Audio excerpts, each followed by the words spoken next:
Hey there. Have you ever stopped and wondered why you can say 3 books, but you can't say 3 informations? It feels kind of weird, right? Well, in the next few minutes, we're going to crack that common English puzzle wide open. I'm talking about countable versus uncountable nouns. So let's jump right in. Okay, let's kick things off with something you might have run into. So picture this. You tell a friend, wow, your hairs are so beautiful. I mean, it's a super nice compliment, right? But they give you this kind of funny look, a little confused. So what's the deal? What's actually wrong with that sentence? Yeah, that little moment of confusion, trust me, it happens to so many English learners, so you are not alone. And the good news is, it all comes down to a really simple rule about 2 different kinds of nouns in English. So let's break it down. So what is the problem? It's that little s on the end of hairs. See, in English, we think of all the hair on someone's head as, well, as one big thing, a whole mass that you can't really account one by one. So we just say hair. Simple as that. And that little example right there leads us straight to the big idea for today. Getting the hang of the difference between what you can count and what you can't, I'm telling you, it's going to make your English sound so much more natural.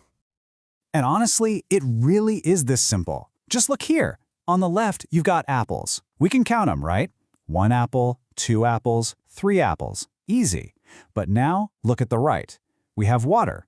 You'd never say 1 water, 2 waters. It just sounds wrong. We see it as a whole thing. And that, right there, is the big difference. All right, let's start with the easy stuff. Countable nouns. I mean, the name says it all. These are just things we can actually count. They have a singular form like 1 book and a plural form like 2 books. Simple enough, right? Okay, now for the category that can be a little bit tricky, uncountable nouns. These are things we see as a whole, like a big mass. Think about substances, like water or rice, or even abstract ideas like love or happiness. The key thing to remember is they only have 1 form. We never, ever say rices or loves. So you're probably thinking, okay, if I can't add an S, how am I supposed to talk about how much of something there is? Great question. We use these special little words called quantifiers. And let's start with the most important rule of all, which is how to ask questions. Here is a super simple rule that will help you out a ton. When you're talking about countable things, you ask, how many? So, how many apples are there? But for the uncountable stuff, you ask, how much? Like, how much water do you want? See? Many for things you count, much for things you don't. And hey, I've got some good news for you. If you're ever in a situation where you're not sure, there are some words that actually work with both types of nouns. Think of words like some, any, and my personal favorite, a lot of, as your secret weapons. You can say a lot of apples and a lot of water, and both are 100% correct. Okay, great. Now that we've got the basics, let's look at some really common, everyday words that can be super tricky. Seriously, even advanced learners get these wrong sometimes, so let's make sure you don't. First one up is advice. Now, I know in a lot of other languages you can count this, but in English, nope. We treat it like one big concept. So please never say advices. It's always some advice. Or if you really need to count it, you can say a piece of advice. And here's another one you'll hear at the airport, luggage. This is another tricky one because it's a general word for all your bags and suitcases together. So we never say luggages. If you want to count them, you have to use a phrase like you see here, 2 pieces of luggage. Ooh, and then we have news. Now look closely at this one. I know, it ends with an S, which is super confusing, but trust me, it's always singular and it's always uncountable. It's just a special case you have to remember. So you always say the news is good, never the news are good.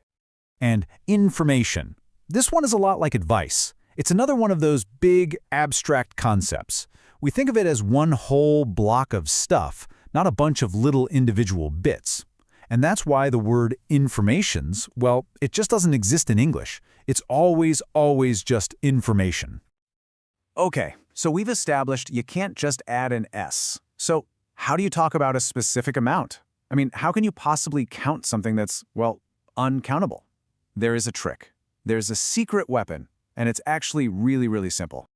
But I bet right about now, a big question in your head is, but why, right? Like, why is advice uncountable, but suggestion is totally countable? It can feel super confusing. And you know what? Honestly, sometimes there just isn't a perfect logical reason. You know, I saw this quote on a language forum once, and it just says it perfectly. For people learning English, figuring out which nouns are uncountable is a lot like an English speaker trying to learn a language where a table is feminine and a book is masculine. There's not always a deep reason you can figure out. It's just a part of the language you have to memorize and get used to. And that's okay.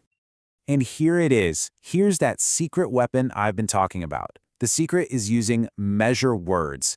These are the magic words that let us count the uncountable. Just take a look at this. The solution is so simple. You just add a countable measure word right in front of the uncountable noun. So instead of saying 2 breads, you say 2 loaves of bread. Instead of an advice, you say a piece of advice. This right here, this is your toolkit. This is how you do it. All right, we have covered a lot of ground here, but it's all built on a few main ideas. So let's do a super quick summary, and then it's your turn to try it out. So let's just boil it all down to the 3 most important things to remember. Number 1, countable nouns can be counted, so they have singular and plural forms. 2, uncountable nouns can't be counted, so they only have one form. And number 3, if you want to count an uncountable noun, you use a measure word, like a piece of or a glass of. Okay, before we go, let's end with a quick quiz. Here's the sentence: I don't have blank time to finish my homework. So, should you use A, many, or B, much? What do you think? If you said B, much, you are absolutely correct, because time, when we talk about it as a general idea, is uncountable. Fantastic job, everyone, and thanks so much for joining me.